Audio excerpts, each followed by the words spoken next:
नमस्कार दोस्तों, स्वागत है आप सबका आपके अपने YouTube चैनल कविताशाला में। दोस्तों, साकेत के अगले सर्ग में हम कैकेयी के द्वारा की गई जो राजमहल में षड्यंत्र था उसका वृतांत सुनेंगे।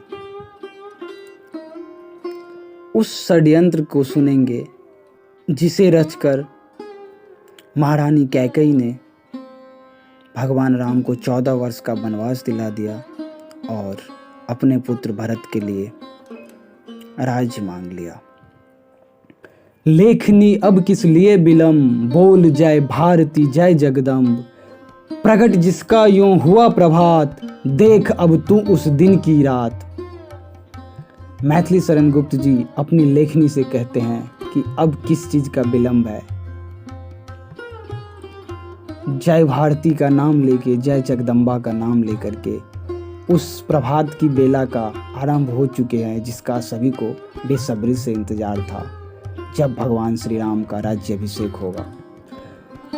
धरा पर धर्मादर्श निकेत, धन्य है स्वर्ग सदृश्य साकेत।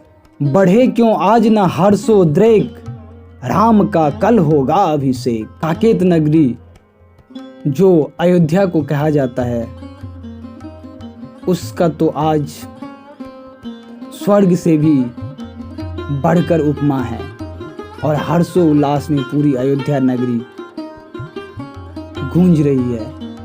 और गूंजे भी क्यों नहीं, क्योंकि आज श्री राम का अभिषेक होने वाला है।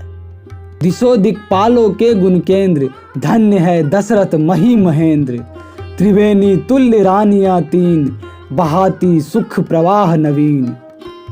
और दसों दिक्पाल का गुणों का केंद्र है यह अयोध्या, और धन्य है राजा दशरथ। और तीनों रानी त्रिवेणी की तरह, गंगा यमुना सरस्वती की तरह सुख की प्रवाह बहा रही है।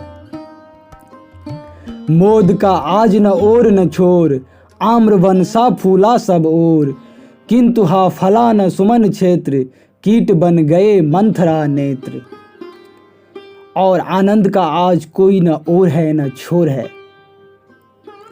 हर तरह वन और फूल खिलखिलाकर खिल रहे हैं, परंतु एक तरफ सुमन क्षेत्र नहीं फैला है और वह है मंत्रा का आंख। मंत्रा को यह सब दृश्य भा नहीं रही है।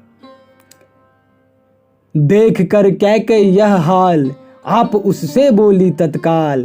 अरे तू क्यों उदास है आज, वत्स जब कल होगा युवराज।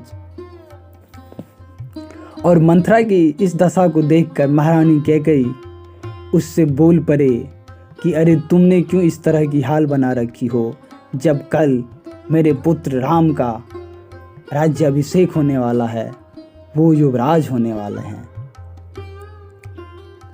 मंथरा बोली निसंकोच, आपको भी तो है कुछ सोच। हंसी रानी सुनकर वह बात, उठी अनुपम आभा अबदात। और मंथरा निसंकोच होकर बोली कि इस बात की सोच तो आपको भी है। इस पर महारानी कैकेयी हंस पड़ी और बोली, किस बात का सोच? सोच है मुझको निसंदेह, भरत जो है मामा के गेह। सफल करके निज निर्मल दृश्य, देख वह सका न यह सुख सृष्टि।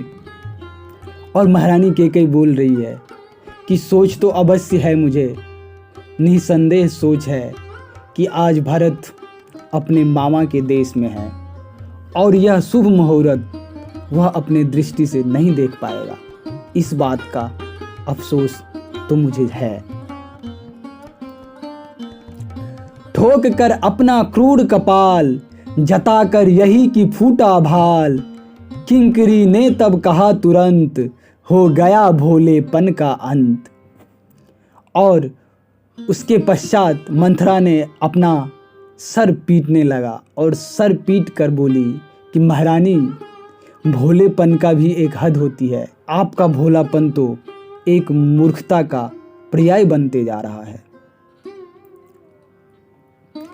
न समझी कैकेयी यह बात, कहा उससे यह क्या उत्पात, वचन क्यों कहती है तू बाम, नहीं क्या मेरा बेटा राम।